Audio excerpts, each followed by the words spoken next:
e pede cassação das outorgas. Isso aqui já aconteceu durante as eleições de 2022, não é novidade, né? A grande questão é que dali para frente a Jovem Pan meio que mudou, né? Ela tinha um lado interessante, ela era muito honesta nos posicionamentos e de repente teve que virar praticamente chapa branca, né? Hoje você, assim, se tirar o pânico ali, talvez a questão do futebol, todo o restante tem um viés meio ideológico ali, não tem muito para onde correr.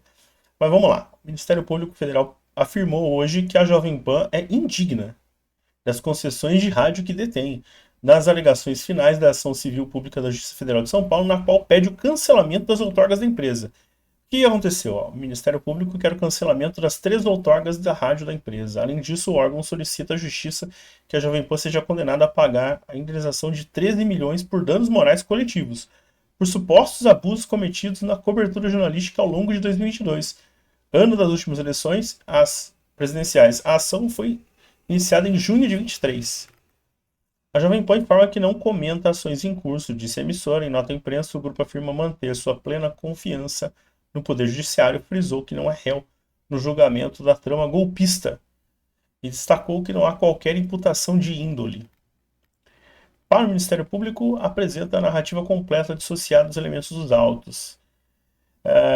Aqui o que, que a gente tem, né? Mais um elemento aí que, inclusive aqui tem, olha, não sei se vocês estão vendo aqui no canto, ó, Reinaldo Azevedo, ex-funcionário da Jovem Pan. Teve muito destaque no Pingo dos Is, né? Josias, aí nem tanto, né? Eu lembro acho que ele estava no 3 em 1, eu não lembro exatamente. Mas sempre foi o lulista aí, né? Amanda Klein também sempre teve. Essa Alicia Klein, eu não faço ideia, graças a Deus, talvez de quem seja, né? Neymar e suas mil e uma desculpas.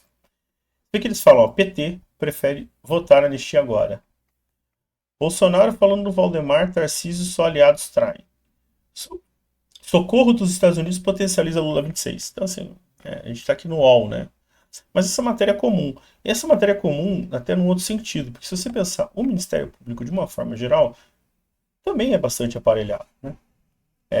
Eu acredito que em umas áreas ou mais que outras, menos que outras, mas assim, no geral, esse câncer, essa doença que é o esquerdismo, ele começa nas faculdades do regime militar e está lastrado em tudo. Então, assim, esse tipo de posicionamento do Ministério Público aqui não é surpresa, né? Ele está seguindo a cartilha do governo, né?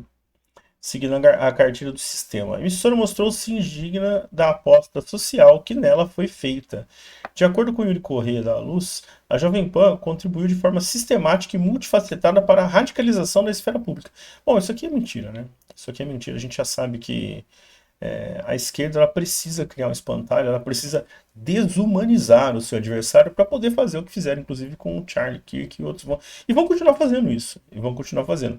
Tentaram com Bolsonaro, tentaram com Trump, mataram Uribe, e assim vai. Essa é a essência. É uma cultura demoníaca. Toda e qualquer origem de socialismo, esquerdismo, progressismo é demoníaca. Não há para onde correr. Então a tendência é que sempre aconteça esse tipo de coisa. O Ministério Público Federal vê 4 eixos de ilegalidade. Na visão do órgão, a Jovem Pan errou ao minar a confiança nos processos democráticos do país, ao incitar a desobediência à legislação, à justiça, à indisciplina das Forças Armadas e incentivar a população à subversão da ordem política social. Bom, que subversão é essa, cara? Um monte de velhinho lá, um monte de velhinho, nego vendendo sorvete, algodão doce. Essa é a subversão? Isso aí é um grupo de ataque mais vergonhoso do que o próprio Maduro está tentando intimidar os Estados Unidos. Os dois são vergonhosos. E é isso aqui, ó. O que eles estão fazendo? Batendo em espantalhos. Eles estão criando espantalhos para poder bater, porque não tem. Não tem o que fazer. Então, a ideia disso ela está muito atrelada, inclusive, com as próprias penas do julgamento do golpe fake. Por quê? Quando você dá uma pena muito, muito pesada, você deixa claro para o indivíduo que assim, olha, se você fizer isso, ó, a punição é exemplar. É desse jeito. Você vai ter uma pena maior que a dos Nardoni, que jogaram a menina do prédio. Vocês conseguem ter uma noção disso? É assim, ó, um golpe que não conseguiram executar porque faltou um táxi. Faltou um táxi, não tinha um táxi. Se tivesse o táxi, o golpe teria sido executado. É equiparado ao sujeito que descarta a própria filha pela janela do prédio. Não tem cabimento, cara. Não tem cabimento. Então, assim, as pessoas não são idiotas. Mas a gente tem que lembrar que pelo menos um terço da população aí é idiota. Pelo menos um terço. Não acredito que metade, eu não acredito naqueles números, mas pelo menos um terço é idiota. E bastante idiota. Então, assim, você tem um grupo ali de pessoas que, se você mostrar para elas que o céu é azul e um determinado sujeito falar que não é, eles vão dizer que não é. Mesmo eles olhando para o céu e vendo que o céu é azul. Essa é a condição do esquerdista. É uma doença. É uma doença. É patológico. Assim, dificilmente você vai ver sujeitos com boas condições cognitivas, mentais e emocionais aderir a isso. Não adere. Os que aderem, na verdade, são os cabeça. Por quê? Eles tiram vantagem disso. É isso que acontece. E aí a gente se depara com esse tipo de situação aqui. Né? Se a gente for pegar, você pode gostar ou não da programação da Jovem Pan, você pode gostar ou não do que eles divulgavam naquele momento, ou da linha editorial. O que você faz? Pega e muda de rádio. Isso não é censura, isso é escolha.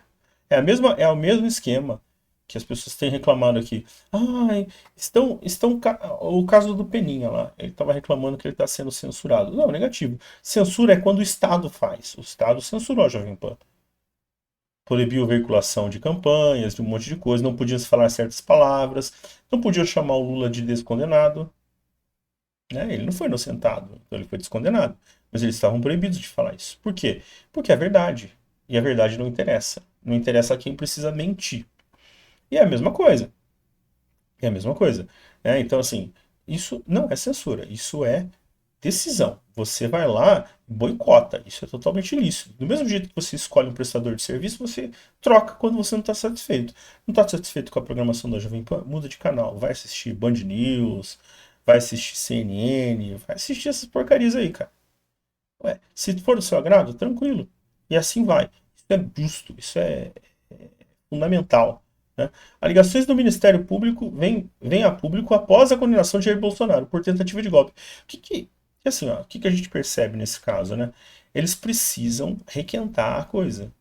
Porque, em tese, o assunto cessou. Qual que viraria o próximo assunto?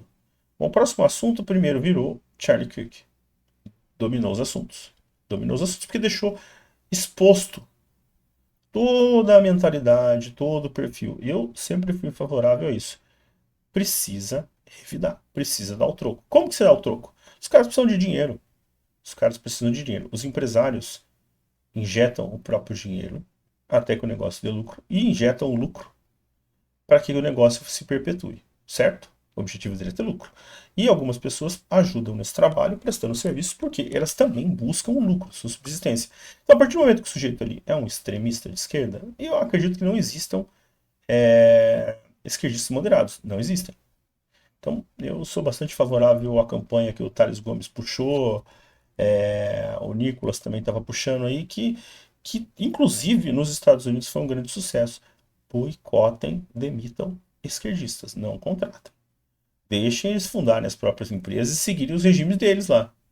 Eu lembro que alguns anos atrás surgiu inclusive uma cafeteria feminista.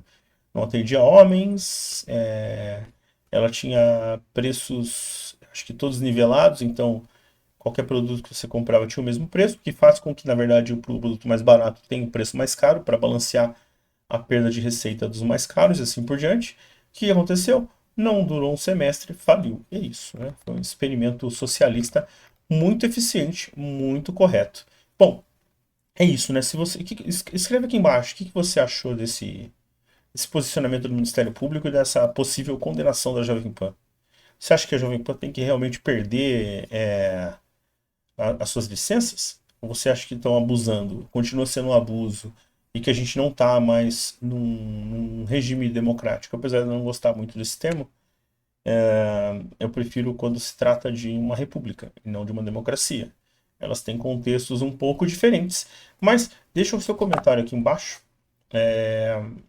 Eu acho que vai ajudar bastante a gente discutir essa ideia aí e até entender, né, o que vocês pensam sobre essa questão da Jovem Pan e de tudo que eu comentei aqui, tá? Não se esqueça também, por favor, se você chegou aqui até o final, de se inscrever e curtir, dar um apoio para a gente conseguir ampliar o alcance aí. Isso é muito importante. Beleza? É isso aí, gente. Fui.